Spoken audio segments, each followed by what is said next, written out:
wahdahu la hayya 'alal falah.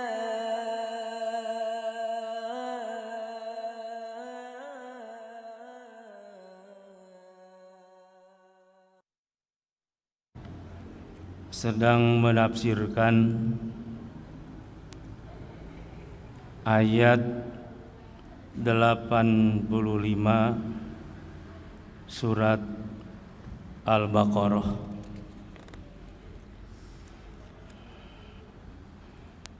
Kita lihat dari beberapa pandangan tafsir.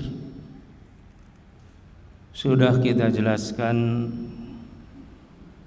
dari tafsir Awdah At-Tafasir, juga dari tafsir Al-Baghawi, dan kita juga melihat bagaimana pandangan Mukhtasar Tafsir Ibni Katsir. Dan kali ini kita melihat bagaimana Al-Qurtubi menafsirkan beberapa kalimat penting yang terdapat di dalam surat Al-Baqarah 85 yang sedang kita tafsirkan. Dalam makalah kita halaman ke-26,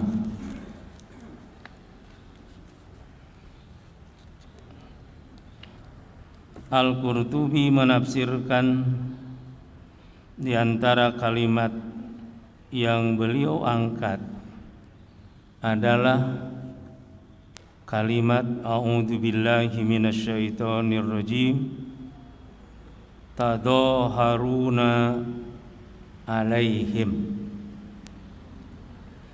Makna dari tadaharuna adalah tata'awanuna. Tata'awanun artinya saling bantu membantu, saling tolong menolong.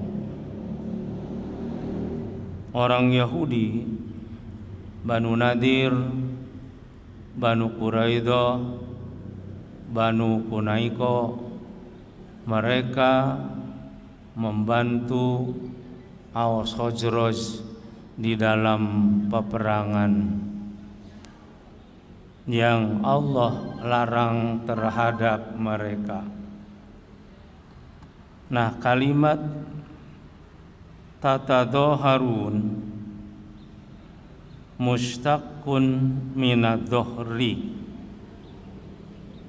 itu diambil dari kata dhahri. Dhahri itu artinya punggung. Kenapa dimaknai demikian? Karena satu sama lain menguatkan, mendukung yang lain. Li'anna ba'dahum yuqawwi ba'da fayakunu lahu kadhahri, bantu membantu seperti punggungnya manusia. Manusia punya punggung, punggung itu dibantu kekuatannya oleh yang lain, dibantu oleh tulang rusuk, dibantu oleh tulang untuk mengangkat benda, dibantu pula oleh tulang pinggul, sehingga satu sama lain membantu punggung sehingga punggung menjadi kuat. Karena itu kalimat tatadzaharun maknanya tata'awanun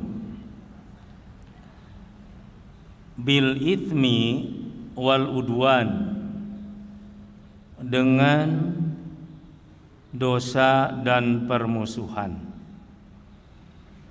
Al-ismu, dosa, yang sering kita terjemahkan demikian adalah al-fi'lul ladzi yastahiqqu alaihi sahibuhu dzann, yaitu perbuatan yang layak bagi yang melakukannya adalah cacian yang pantas dan layak diberikan pada pekerjaan itu. Orang yang melakukan pekerjaan itu layak diberi cacian, maka cacian dari Allah adalah dosa. Wal udwan, udwan suka diartikan permusuhan.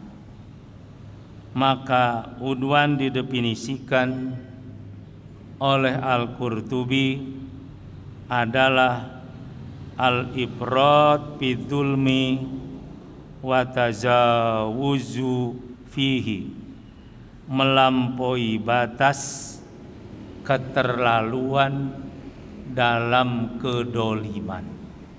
Jadi arti dari permusuhan itu perbuatan dolim yang melampaui batas.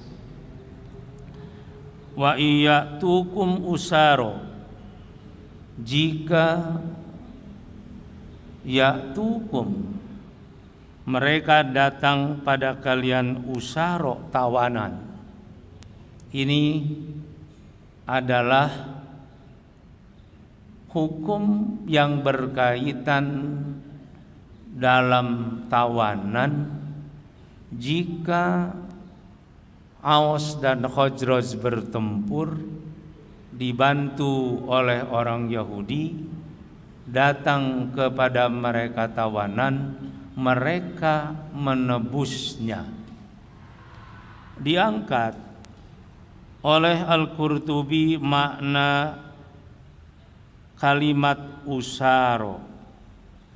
Kalimat ini itu nama dari kalimat asir. Asir adalah mustaqun minal isar. Asir itu adalah berasal dari kata isar. Lalu diterjemahkan, apa makna isar itu? Isar itu adalah al-kiddu, tali dari kulit. Itu arti asal.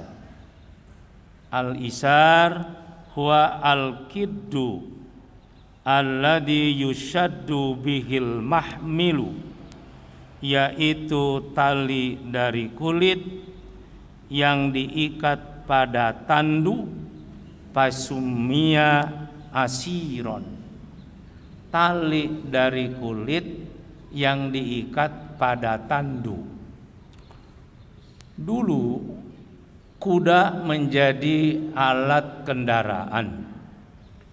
Kuda menjadi alat tunggang dalam peperangan. Di atas kuda ada tandu. Lalu tandu itu supaya kuat, tidak sekedar disimpan di atas kuda, tapi diikat oleh isar, diikat oleh tali yang dibuat dari kulit, sehingga tandu itu kuat. Aisyah dulu ketika ikut di dalam pertempuran, Aisyah naik kuda dan berada di atas tandu. sampai lahir hadisul ibki, yaitu berita bohong yang besar bagi Muhammad, hingga karena Aisyah dipandang melakukan perbuatan yang tidak baik dengan Sofwan bin Mu'attal. Artinya tandu itu sudah dipakai sejak zaman Nabi, lalu agar tandu itu kuat diikat oleh isar. Isar itu dibuat dari kulit supaya tidak lepas. Nah, kata usaro itu dari kata asir, asir dari kata isar. Jadi tawanan itu kan yang diikat, tawanan yang ditahan. Maka jika datang kepada mereka tawanan lalu mereka mengikatnya, maka mereka menebusnya. Jadi oleh Al-Qurtubi diangkat asal kata usaro, asalnya adalah tali tandu yang dibuat dari kulit agar tidak lepas. Maka tawanan diibaratkan adalah diikat oleh kulit supaya tidak kabur. Nah gitu. Kemudian kalimat tufaduhum, Al-Qurtubi mengangkat kalimat tufadu. Tufadu artinya kamu menebusnya. Kata tufadu itu dari kalimat fida. Fida. Kita mendengar kalimat pidyah, itu kan? Kalimat pidyah. Ini seakar dengan kalimat fida atau tufadu. Apabila Syekh Kabir, seseorang yang tua resti, tidak bisa melaksanakan saum Ramadan, mereka tidak saum Ramadan, maka mereka diperintahkan oleh Allah untuk fidyah. Fidyah, fafidyatu ta'amu miskin. Suka diterjemahkan fidyah itu memberikan makanan pada miskin. Tapi makna asli daripada fidyah itu adalah bukan memberikan makanan, tapi tebusan. Fafidyatun ta'amu miskin, dia harus menebus dari kewajiban tidak melaksanakan saum itu dengan memberikan makanan dengan kepada fakir miskin. Jadi fidyah arti asalnya menebus, menebus.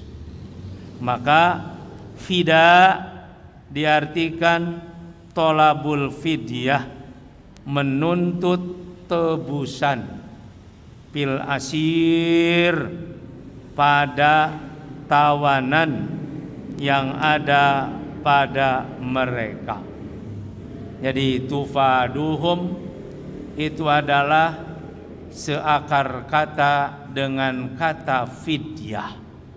Fidyah sendiri artinya tebusan, tebusan. Lalu wa huwa muharramun alaikum ikhrajuhum,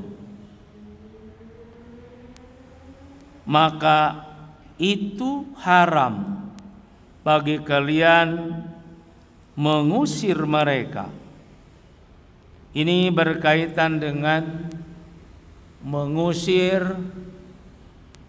orang yang kalah dalam perang dari kampung halaman mereka.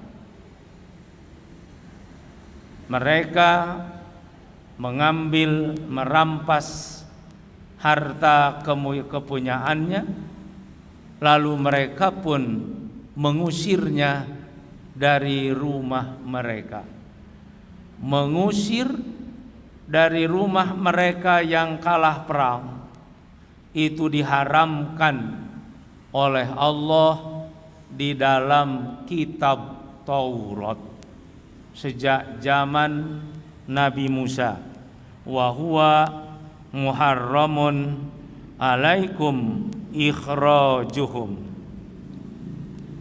Ayat yang dimaksud adalah wal amru, urusan, muharramun alaikum ikhrajuhum, urusan itu Allah haramkan atas mereka. Terhadap tebusan, hampasan, tawanan perang itu diperintah Allah di dalam kitab Taurat. Tapi berkaitan dengan mengusir orang yang kalah perang dari kampung halaman itu diharamkan di dalam kitab Taurat. Menebus tawanan diperintah, mengusir yang kalah diharamkan. Tapi orang Yahudi berkaitan dengan rampasan perang mereka lakukan karena di sana ada fidyah, ada tebusannya. Tapi berkaitan dengan mengusir dari rumah kampung halaman mereka yang diharamkan dalam kitab Taurat, mereka melanggarnya. Karena itu muncullah firman Allah, apa tu'minuna bi ba'dil kitab, apakah kalian mengimani sebagian dari kitab, yaitu tentang menebus tawanan perang, wa takfuruna bi ba'din, dan kalian kufur terhadap sebagian dari isi kitab, yaitu mengusir orang yang kalah dari kampung halaman.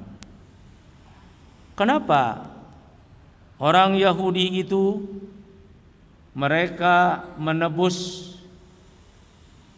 tawanan perang?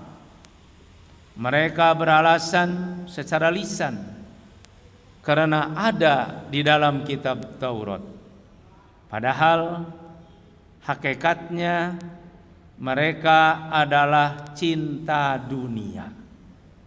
Karena itu di dalam ayat nanti yang ke-80, yang ke-57, ya, ayat berikutnya nanti Allah akan menjelaskan bahwa hakikatnya mereka adalah cinta dunia.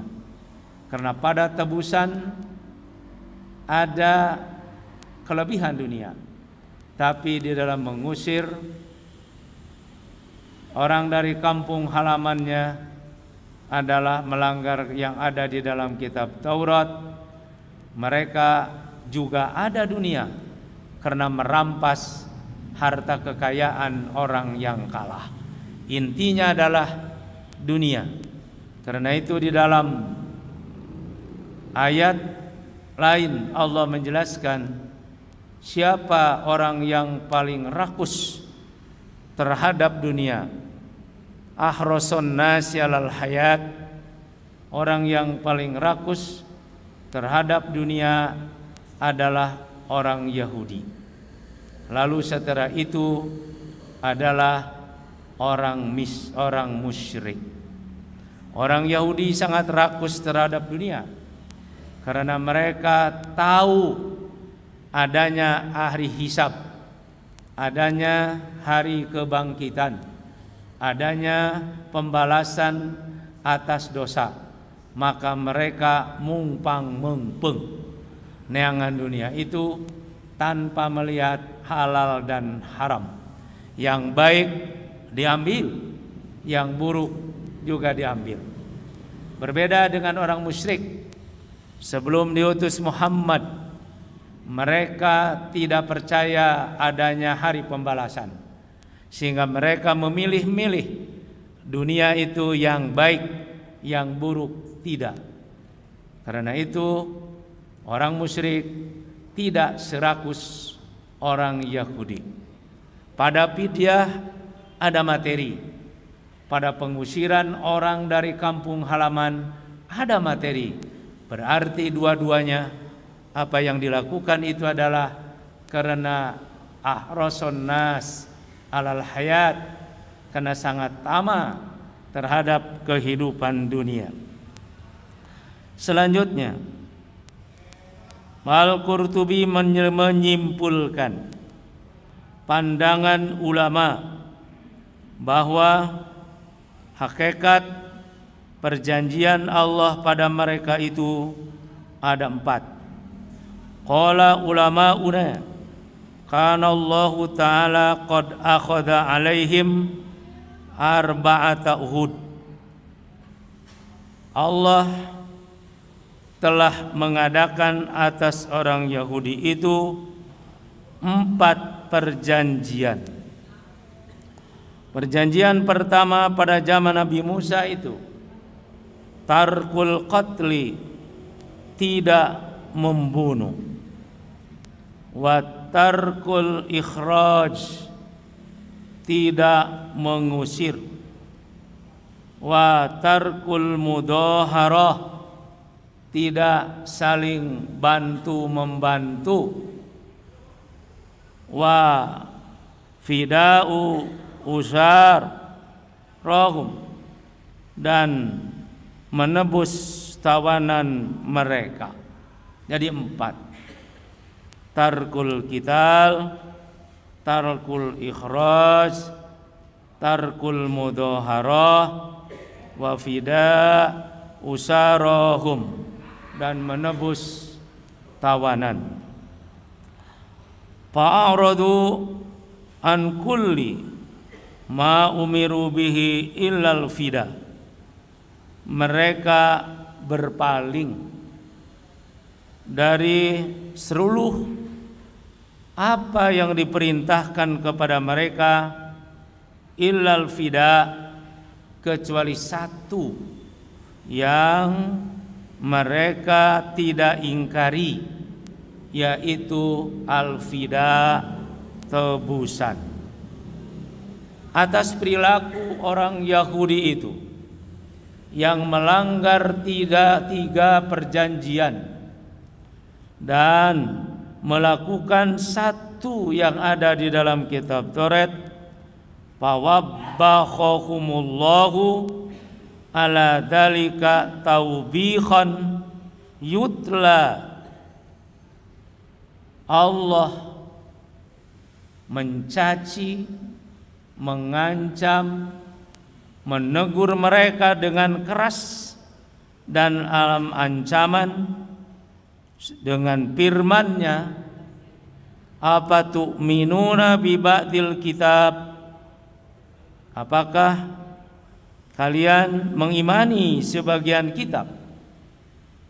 Ini yang tertuang di dalam Al-Baqarah 85, dan yang dimaksud dengan kitab di sini ialah fit Taurat, yang ada di dalam kitab Taurat. Lalu dibacakan kembali oleh Rasulullah di Madinah kepada orang-orang Yahudi yang ada di Madinah itu tentang ini. Wa takfuruna bi ba'din, dan kamu sekalian mengkufuri sebagiannya. Yang dimaksud di ba'din juga yang terdapat di dalam kitab Taurat, iman tentang tebusan, tapi mereka kufur terhadap membunuh, mengusir, dan bantu membantu. Nah, karena itu sejak zaman Nabi Musa sampai dengan zaman Nabi Muhammad, salah satu sikap dari orang Yahudi adalah melanggar janji. Melanggar janji. Karakter itu sudah mendarah daging pada mereka. Sebagian dia ambil, tapi yang lebih besar mereka langgar. Fama jaza'u may yaf'alu dzalika minkum ila khizyun fil hayati dunya. Tidaklah balasan yang dilakukan oleh mereka itu oleh kalian kecuali kehinaan dalam kehidupan dunia. Kehinaan bagi mereka dijelaskan Allah dalam kitab lain, yaitu duribat alaihimudillah ainama tukibu, telah dicap, dipatri, ditetapkan Allah atas mereka adillah, kehinaan. Ainama tukibu, di mana saja mereka berada. Kalimat ainama tukibu ditafsirkan oleh mufassir turunan-turunannya. Jadi sejak Yahudi zaman Nabi Musa lalu ke sini, ainama tukibu turunan-turunannya sampai dengan zaman Nabi Muhammad juga, karena disebut ainama tukibu turunan-turunannya, berarti Yahudi juga pada masa sekarang.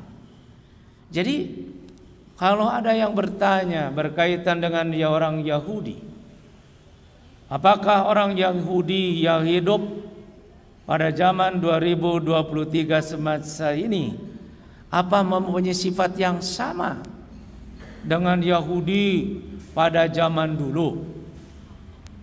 Maka kalau kita jawab sifatnya sama. Lalu kalau kita juga ditanya, adakah istidlal, petunjuk dari Quran yang menunjukkan tentang Yahudi sekarang? Ada. Mufassir menyebutkannya ainama sukibu, di mana saja mereka berada, termasuk orang yang ada pada masa sekarang. Nah, khizyun fid dunya khizyun fil hayati dunya, kalimat yang tertuang di dalam kitab Taurat pada zaman Nabi Musa. Mereka diberi sifat kerendahan dalam hidup. Jika orang mendengar kata orang Yahudi, maka yang ada dalam benak mereka orang Yahudi. Orang tidak mengatakan orang bager, orang soleh, tidak. Tapi orang mengatakannya orang yang keras, melanggar perjanjian, suka membunuh orang. Itu adalah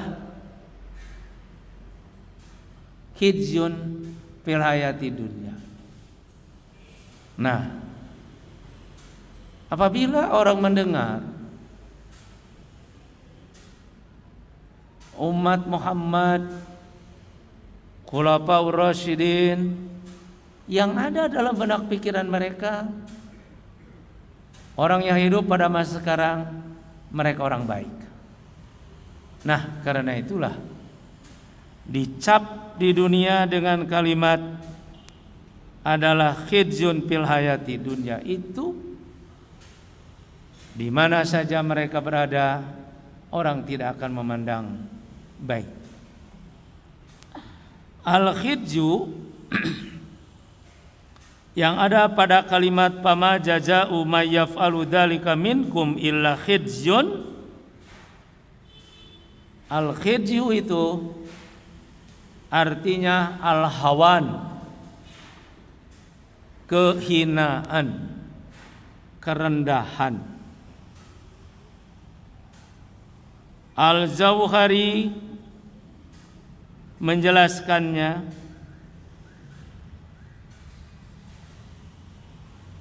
bahwa kata khizyun itu bil kasri,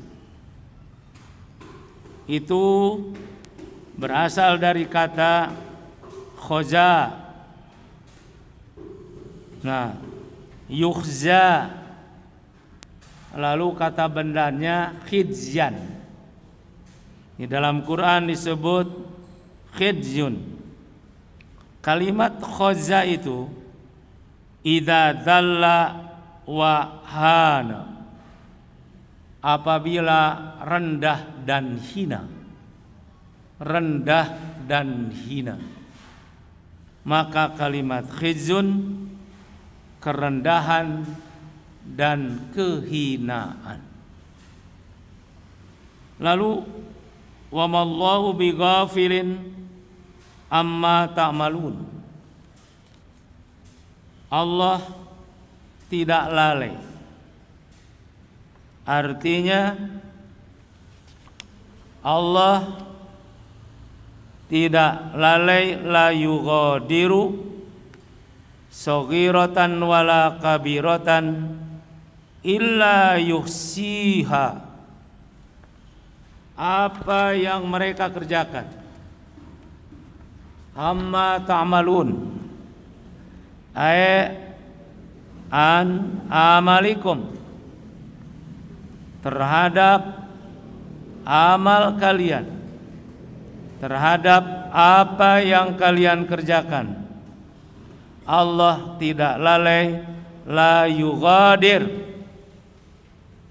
tidak akan yang tertinggal, tidak akan ada yang terlupakan, tidak ada yang terlewatkan dari Allah, saghiratan wala kabiratan, baik amal kecil juga tidak amal yang besar, illa yusiha, kecuali semuanya adalah dikurung, dijaga, diketahui oleh Allah.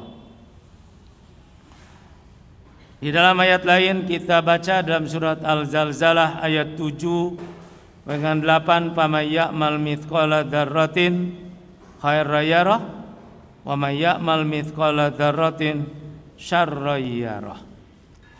Demikian beberapa kalimat yang diangkat dan dipandang penting oleh Imam At-Tabrani untuk dijelaskan tentang asal usul dari kata itu.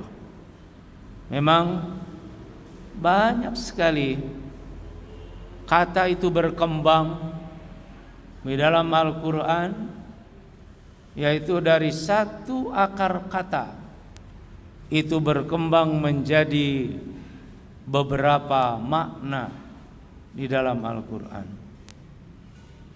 Nah, bagaimana Ibnu Abi Hatim menafsirkan ayat itu? Qauluhu, firman Allah, summa antum haula'i taqtuluna anfusakum. Kemudian kalian sekalian membunuh diri kalian. Ayat ini menjelaskan perjanjian Allah dengan Bani Israel, tarkul qatli, jangan membunuh. Tapi mereka membunuh. Maka Allah menjelaskan summa antum haula'i taqtuluna anfusakum. Lalu kalian melanggar, kalian membunuh diri kalian. Sudah dijelaskan Ibnu Katsir di depan, yang dimaksud dengan membunuh diri adalah membunuh orang lain. Karena orang yang semilah itu sama saja dengan kal jasadil wahid, sama dengan dirinya sendiri karena berada dalam satu jasad, sama seperti satu jasad. Sehingga Rasulullah menjelaskan orang mukmin dengan orang mukmin sama saja dengan satu jasad. Jika sakit salah satu anggota tubuh, maka sakit pula yang lain. Maka Ibnu Adi mengutip pandangan Ibnu Abbas yang menafsirkan ini.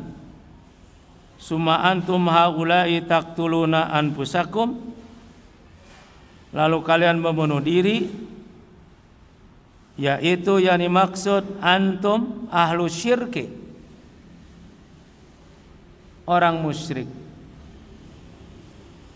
Hatta yasfiku dima'ahum ma'ahum, orang musyrik membunuh, mencucurkan darah mereka beserta orang Yahudi. Siapa yang dimaksud dengan orang musyrik? Aus Khazraj.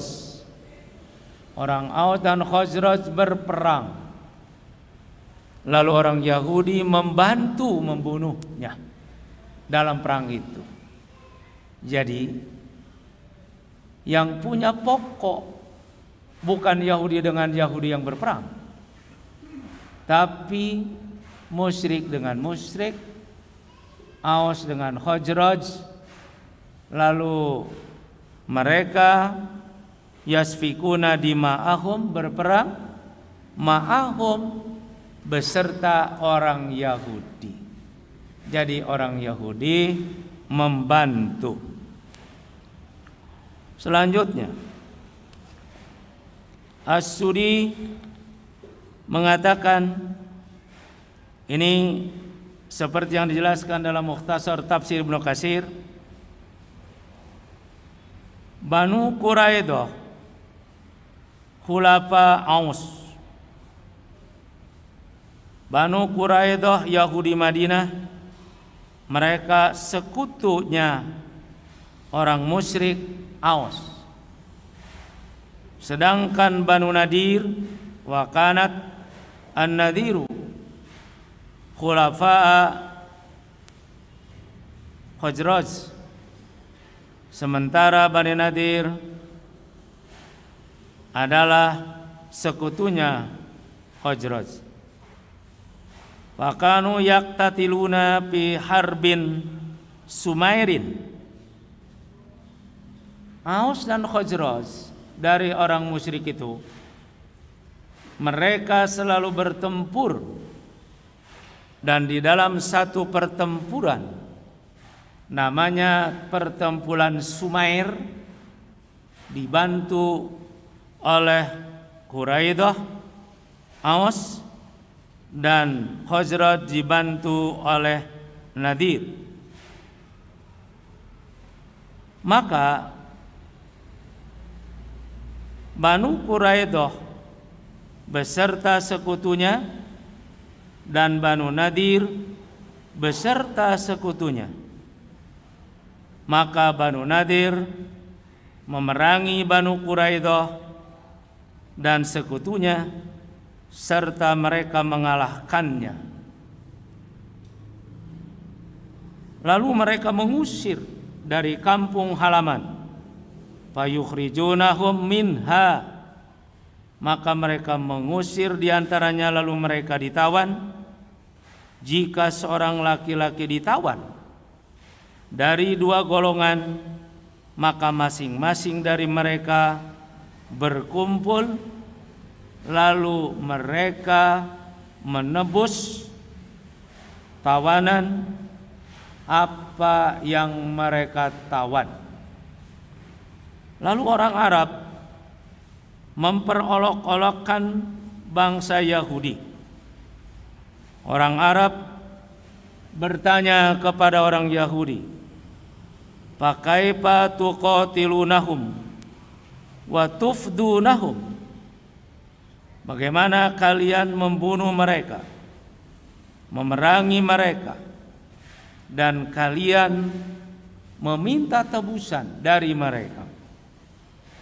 Orang Yahudi menjawab, "Kami diperintah untuk menebus mereka dan diharamkan untuk memerangi mereka." Jadi hakikatnya mereka tahu berkaitan dengan tawanan, silakan ditebus, diperintah untuk ditebus. Tapi berkaitan dengan memerangi adalah kami dilarang. Orang Arab bertanya lagi kepada orang Yahudi, dan orang Yahudi menjawab, "Inna nastahyi ayyastadilla bi khulafaina." Sesungguhnya kami diminta petunjuk. Inna nastahyi, sesungguhnya kami malu. Anastadilla bi khulafaina, yaitu diminta petunjuk oleh sekutu kami. Minkum, padalika itu ketika orang Allah Subhanahu wa taala menegur mereka. Jadi kenapa mereka membunuh? Kenapa mereka memerangi? Kata orang Yahudi, kami malu karena kami diminta petunjuk, diminta bantuan oleh sekutu kami. Kalau kami tidak mengikutinya, kata orang Yahudi, kami malu. Maka Allah Subhanahu wa taala mencaci mereka, menjelaskan kepada mereka, "Tsumma antum haula'i taqtuluna anfusakum wa tukhrijuna fariqam minkum min diyarihim." Kemudian kalian adalah membunuh diri kalian dan mengusir sebagian dari kalian dari kampung halaman mereka. Nah, ini adalah sikap dari orang Yahudi yang orang Arab sendiri adalah memperolok-olokkan sikap daripada orang Yahudi. Artinya orang Arab tahu setelah mereka menjelaskannya, ternyata mereka adalah mengingkari janji Allah yang disebut dengan misak al-ahdu al-muakkad, janji yang diperkuat. Selanjutnya, summa antum haula'i taqtuluna anfusakum, maka yang dimaksud ialah yaqtulu ba'dukum ba'da. Ini bersumber dari Ar-Rabi bin Anas. Yang dimaksud adalah kalian sebagian dari kamu sekalian adalah memerangi yang lainnya. Wa tukhrijuna fariqam minkum min diyarihim. Ditafsirkan oleh Ibnu Abbas ialah mengusir sebagian dari kampung halaman mereka.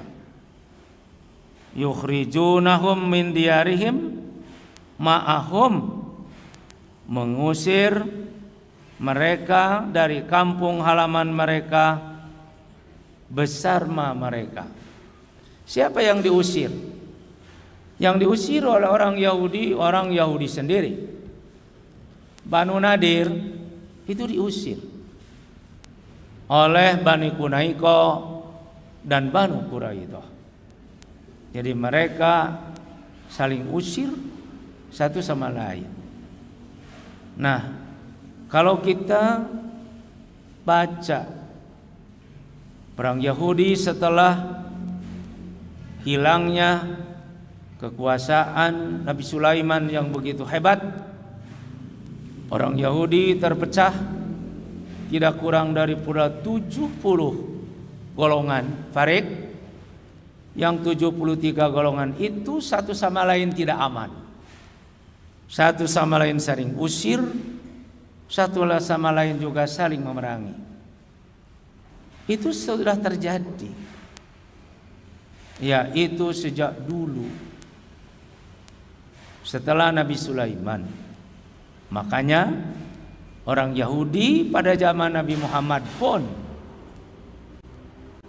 Bani Qanadir dan Bani Quraiko juga Bani Quraidah, satu sama lain tidak aman karena pantas mereka mendukung sekutunya.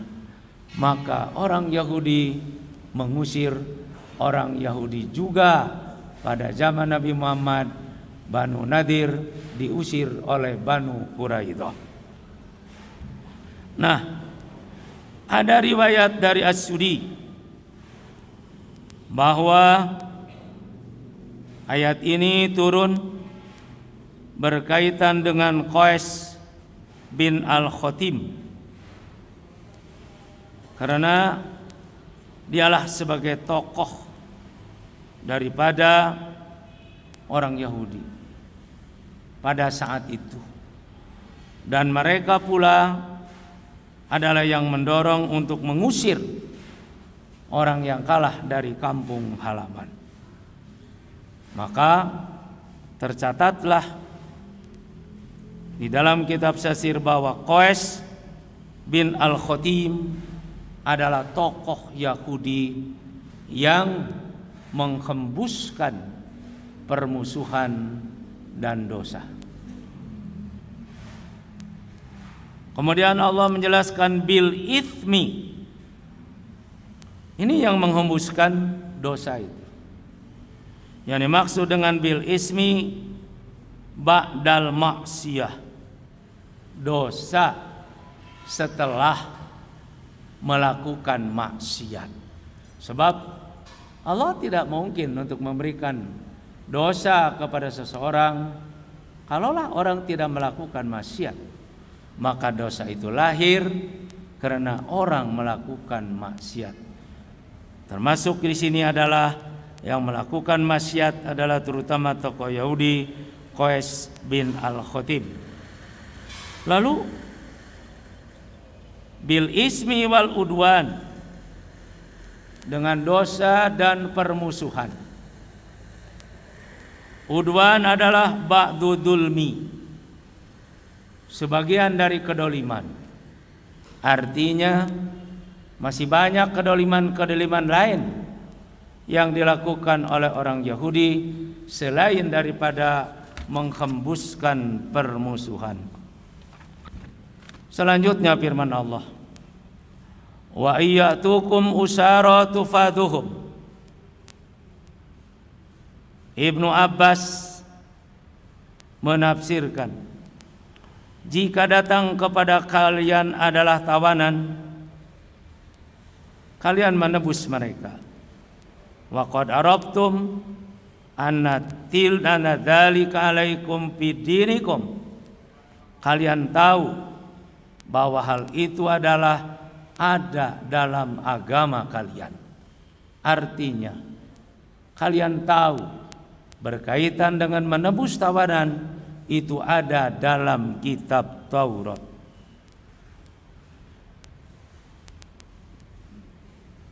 Abi Aliyah menjelaskan, wa qad ukhidha alaihim al-mitsaq, kamu telah mengambil perjanjian itu, kamu telah melaksanakan perjanjian itu. Apabila sebagian dari mereka itu ditawan, maka mereka menebus, dan mereka mengusir dari kampung halaman kemudian mereka menebus, itu adalah mengusir dari kampung halaman. Muharramun alaikum ikhrajukum, haram mengusir mereka dari kampung halaman. Nah, karena itulah Ibnu Abbas selanjutnya menjelaskan, jika datang kepada kalian tawanan, kalian menebusnya. Dan haram bagi kalian di dalam kitab kalian, yaitu Taurat, untuk mengusir mereka dari kampung halaman. Qatadah menjelaskan, jika datang kepada kalian tawanan, kalian menebusnya, dan diharamkan bagi kalian untuk mengusirnya, maka demi Allah, sesungguhnya adalah menebus liimanun, karena iman, wa in ikhrajukum la kufrun, sementara mengusir manusia dari kampung halaman adalah kekufuran. Kalau menebus dasarnya keimanan, tapi kalau mengusir adalah merupakan kekufuran. Namun, apakah betul keimanan yang hakiki yang ada pada orang Yahudi sehingga mereka melakukan fida, melakukan penebusan? Maka hakikatnya iman mereka adalah hanya karena urusan dunia, bukan karena iman yang hakiki kepada Allah Subhanahu wa ta'ala. Firman Allah, wa takfuruna bi ba'din, Ibnu Abbas menafsirkannya, apakah kalian iman kepada sebagian kitab dan kufur kepada sebagian yang lain? Apakah kalian menebus mereka atas dasar iman itu, lalu kalian mengusir mereka atas dasar kekufuran itu?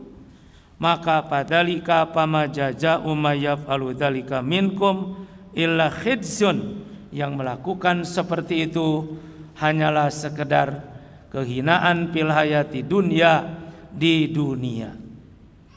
Selesaikah pribadi, sikap dan perbuatan Yahudi atas itu di dunia balasannya sebagai kehinaan dan kerendahan? Tidak. Wa yaumal qiyamah yuraduna ila asadil adab, masih ada siksa yang lebih besar bagi mereka di akhirat, yaitu adalah siksa yang sangat pedih. Wa mallahu bighafilin amma ta'malun, tidak ada satu amal yang mereka lakukan adalah yang terlewat dari pengawasan Allah Subhanahu wa ta'ala.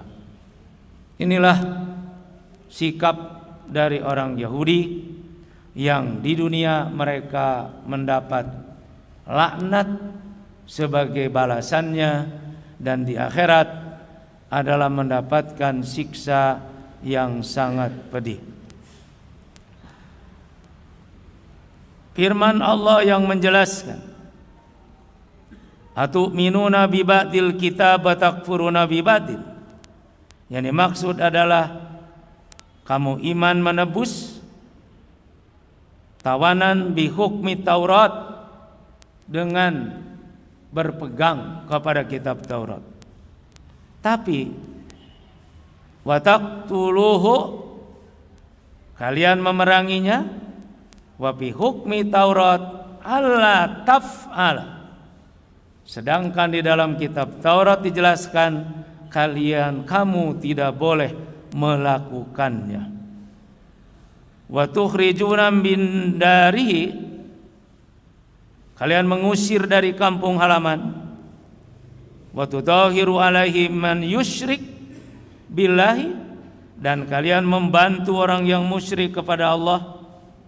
lalu yang menyembah kepada patung-patung dan selain daripada Allah, ibtigha'a aradid dunya, yang hakikatnya mengharapkan adalah keuntungan dunia,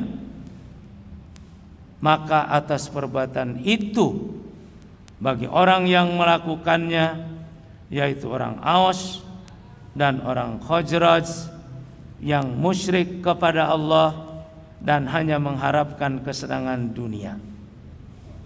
Nah, kemudian As-Sudi juga menjelaskan, kalian iman pada sebagian kitab, kufur kepada sebagian yang lain, maka pakana imanuhum bi ba'dil kitab hina padaul usara, mereka iman kepada sebagian kitab ketika adanya tebusan terhadap tawanan, dan kufur mereka ketika sebagian memerangi mereka. Tidaklah balasan bagi yang melakukan seperti itu illa khizyun fid dunya, illa khizyun fil hayati dunya, kecuali kehinaan dalam kehidupan dunia. Maka akhirnya penting yang diucapkan, yang disampaikan oleh Abi Aliyah, apakah memang orang Yahudi itu iman betul-betul terhadap kitab berkaitan dengan tawanan? Maka fa'amanu bi ba'dil kitab, orang Yahudi iman kepada sebagian kitab, wa kafaru bi ba'dihim, dan mereka kufur kepada sebagiannya. Maka amanu bil fidyah, mereka iman hanya karena adanya tebusan. Jadi bukan iman yang hakiki kepada Allah yang tertuang di dalam kitab yang diperintahkan oleh mereka. Jadi iman fidyah gitu. Sedangkan wa kafaru bil ikhras minad diyar fa akhraju, dan mereka kufur dengan mengusir dari kampung halaman, lalu pakhraju, mereka mengusir mereka. Jelas ini adalah kekufuran, karena dalam kitab Taurat sudah tertuang. Tapi iman pun mereka kepada kitab Taurat berkaitan dengan fidyah atau tegur atau tebusan, hanya amanu bil fidyah, iman hanya karena dasar tebusan. Kalau demikian berarti hakikatnya adalah mereka tidak beriman, sekalipun mereka beralasan tertuang di dalam kitab Taurat.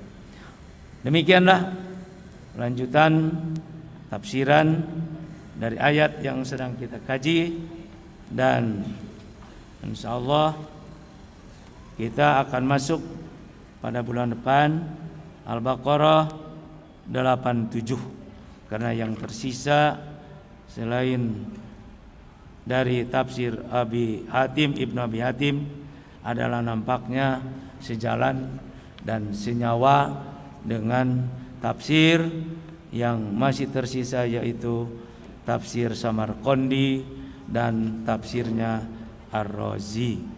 Dan insyaallah Al-Baqarah 86 kita kaji pada bulan yang akan datang, yang menjelaskan hakikat mereka adalah ahroso nas alal hayat, orang yang paling tamak dalam kehidupan mereka. Pas jam 8.30, mudah-mudahan bermanfaat apa yang sedang kita kaji berkaitan dengan sifat-sifat bangsa Yahudi. Terima kasih. Aku qauli hadza wa astaghfirullah li wa lakum. Assalamualaikum warahmatullahi wabarakatuh.